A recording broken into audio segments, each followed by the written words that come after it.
All right, so I want to talk about free speech because it's trending and I definitely have a lot to say about free speech. Now, I want to quickly make a distinction between legal free speech and social free speech, okay? When it comes to legal free speech, this is where we're referring to the technicalities of the First Amendment. I'm not talking about legal free speech, okay? Because I made a video talking about free speech not too long ago, about a month ago, and I had a lot of people come into my comment section and say something similar to this, which is if he's not being persecuted by the government, then his First Amendment rights are not violated. Okay, I'm not talking about the legal aspect of free speech. Okay, and by the way, just in case you're wondering, they're referring to this video because this is the guy who got fired because he said he was a fascist on Jubilee. That was the video that I was referencing, and of course, this is where that comment comes from. So just in case you guys are wondering, like, oh, well, it's not he's not being persecuted by the government. That's not what I'm talking about. Okay, I'm not talking about legal speech. Okay, I'm talking about social speech because unfortunately, there's still that perception that social speech means that you can say whatever you want without consequence. A lot of people are on board with using the law to go after people legally when it comes to free speech.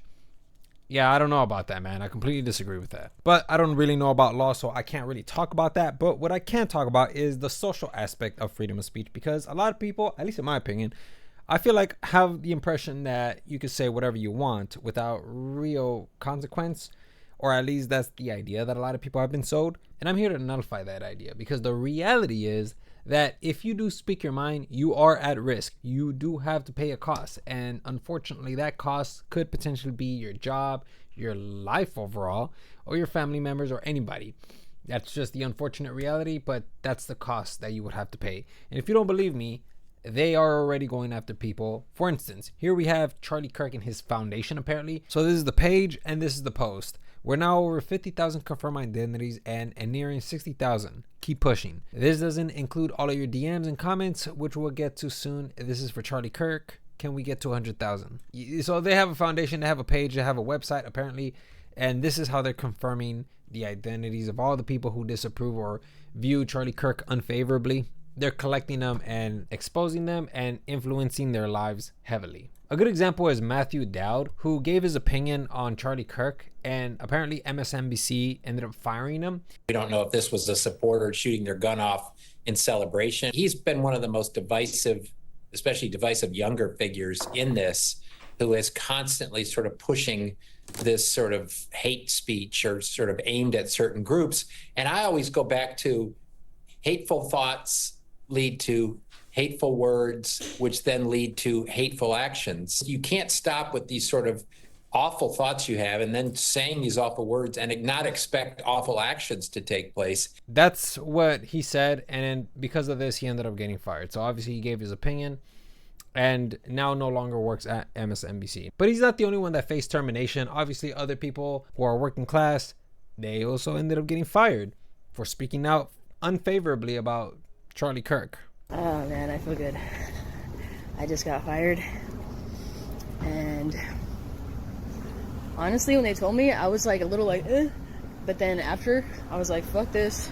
He was trying to block me from saying goodbye to my coworkers right now. Like he was like guarding them or something. I mean, I'm gonna be fucked if I'm not gonna get unemployment, but fuck it, dude. I'm just glad. I'm glad they let me go. It wasn't, I didn't quit on myself or, I made a mistake, but fuck it. Here's another woman as well. You can see that she's kind of tearing up.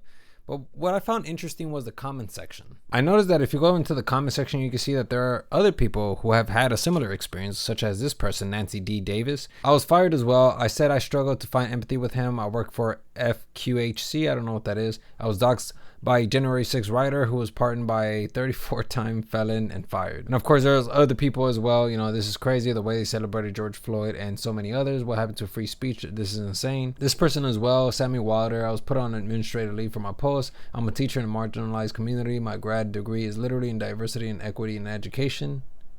Your degree? I didn't know there was a degree called diversity and equity in education. And then there's this doctor as well, or a nurse. Girl, I got doxxed on Saturday. Now I have 3 million views and hundreds of thousands of interactions. I now have threats to have me expelled from med school, death threats. People have my phone number and have been blowing up my university with calls and emails. It's an evil world out there. I had to contact the local PD and FBI, get an attorney, stay strong, keep evidence of anything. I hope it all works out. And this person here, I kind of want to end it here. How is this legal? Feels like retaliation. Yes, you can do that, man. If enough people are upset, they will come after you. I mean, it has been happening for like the past 4 years, you know. A lot of people have been getting canceled, especially when Biden was in office. I know that I don't think Biden was the one that was canceled out. I don't remember hearing Biden cancel anybody, but I know that during that time, a lot of people were canceling people. Like, for instance, one of the most notable examples that I remember, because I always remember this guy, his name is Logan Dorn. I remember he got canceled, and I thought that it was absolutely unfair that he got canceled. So let me go ahead and show you guys a story, okay? So Philip DeFranco here, who is a lot heavier back then. This was like 4 years ago. He talks about this story. This is back in September 9th, 2021.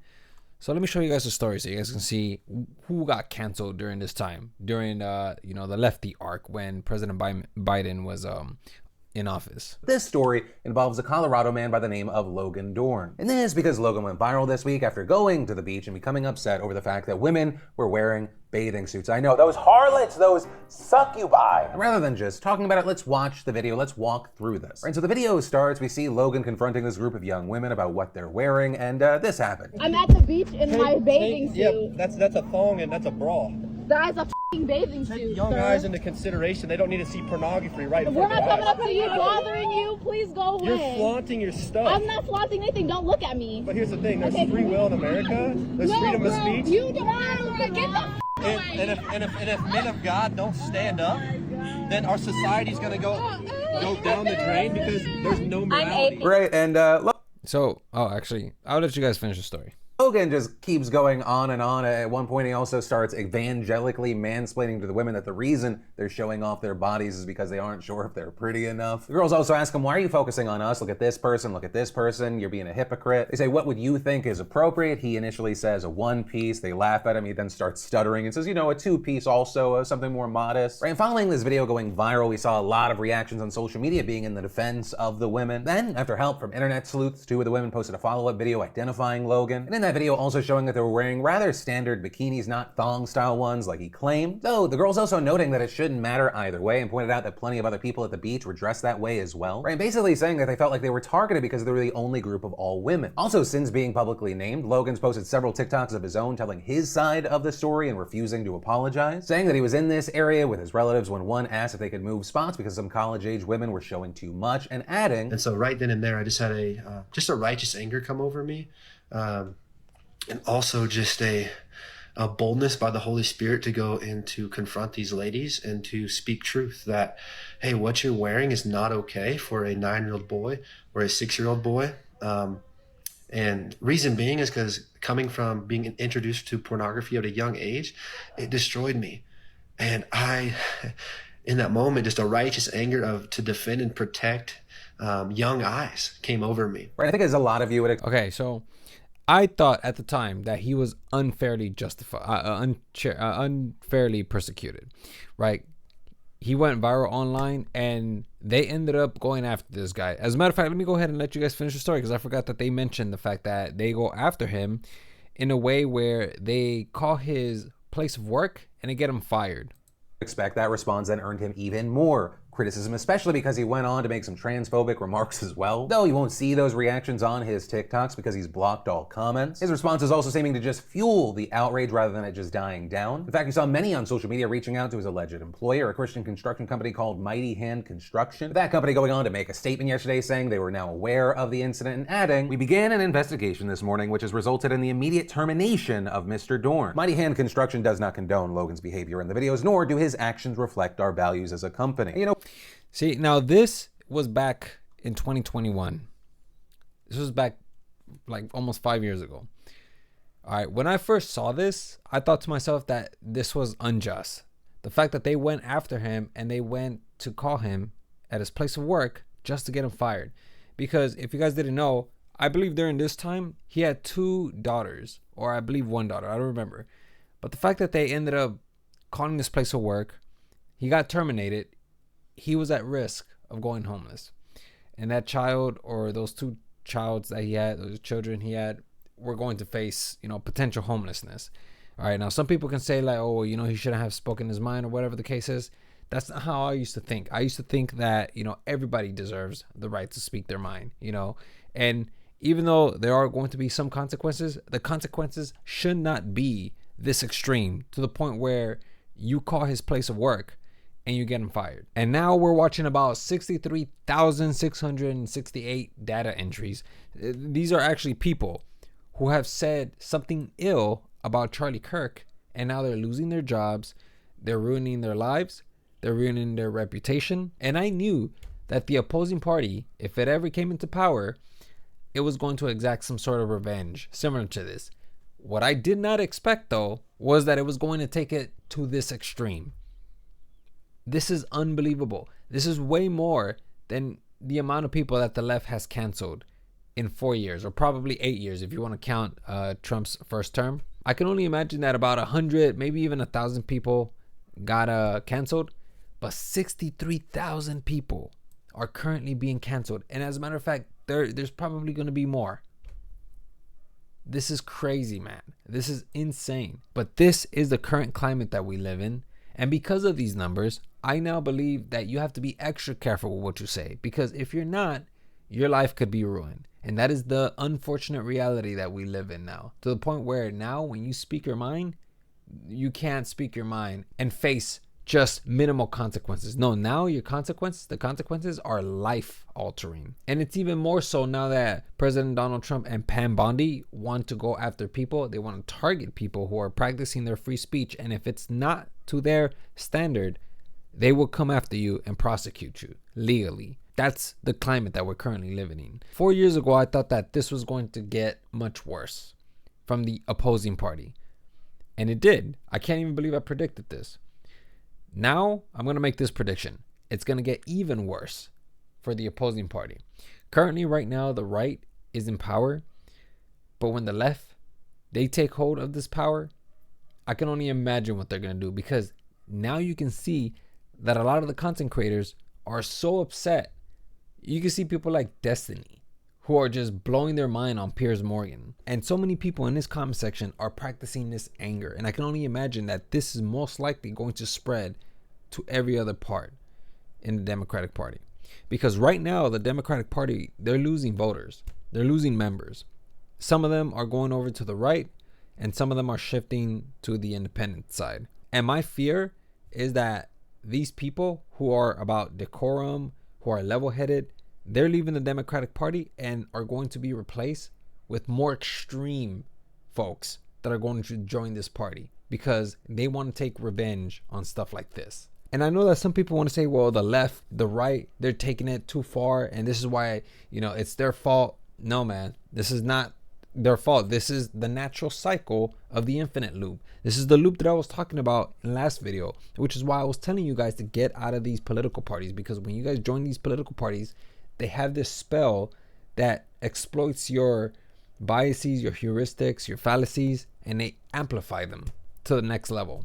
And now we've gotten to this point where now 63,000 people are going to have their lives altered because of politics. It was never this extreme, and now it's gotten to the point where now it's incredibly extreme. We always faced consequences, but the thing is that the consequences were minimal compared to what they are now. It started in 2015, cancel culture. That was around the same time that President Donald Trump became president.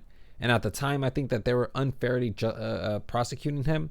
He was quite polarizing. But what's crazy is that if you take a look at stats from that point in time, you will see that people were tracking the political speeches of these candidates, these presidents. They were tracking the hate speech or the inflammatory speech. So let me go ahead and read this for you guys, okay? Because I thought that this was really interesting, okay? So despite being president during the start of 2 foreign wars and other ongoing conflicts abroad, Biden's use of violent vocabulary during both the 2020 and 2024 presidential campaigns was consistently less than Trump's. However, though, Hillary Clinton's use of violent words in her 2015-2016 campaign slightly exceeded Trump's relatively moderate level at that time. To even think that President Trump's violent words were relatively moderate at the time, Hillary Clinton's rhetoric was a little more violent. That's almost insane to think, because when you guys listen to President Trump's speeches now, or his words, you see that they're a lot more inflammatory. which could reflect Clinton's desire to show toughness given stereotypes of women leaders being less hawkish, the researchers wrote. Trump's speeches at his most recent rallies in 2023 and 2024 have employed the most violent language of his political career and were only marginally less violent on average than Cuban dictator Fidel Castro's May Day speeches from 1966 to 2006, according to researchers. That is absolutely insane. So you can see that the rhetoric has turned up quite a lot. So even though President Biden was perhaps a lot more neutral during that time, that doesn't mean that the Democratic Party was. At least from what I can remember, it seemed to me that President Biden was trying his best to bring the country together, but it just didn't work out because obviously here we have the Democratic Party, wilding out and canceling all these people, especially people from the right. And then the right is looking at President Biden like, are you going to call that out? Are you going to do anything because our free speech is being impeded? So I can understand why the Republican base has this raging sentiment towards the Democratic Party and President Biden, because it seems like President Biden wasn't really calling out that behavior. At least I don't remember seeing him calling it out. Perhaps he did, but I wasn't keeping track of President Biden because oftentimes he was just in the background. I didn't know what he was doing, but I would imagine that that's the reason why the Republican Party is so upset at the left. So I'll go ahead and end there. You guys let me know what you guys think about that. I'll go ahead and say that freedom of speech is not what it used to be. It's completely different now, and I don't know when we're going to return to that time period where we can speak our mind and face minimal consequences, because right now we're facing tremendously life-altering consequences that I really don't think are justified. But hey, that's the political climate. I don't dictate it, the people do, and that's the climate that we currently live in. So you guys let me know what you guys think. I'm curious to know what you guys think.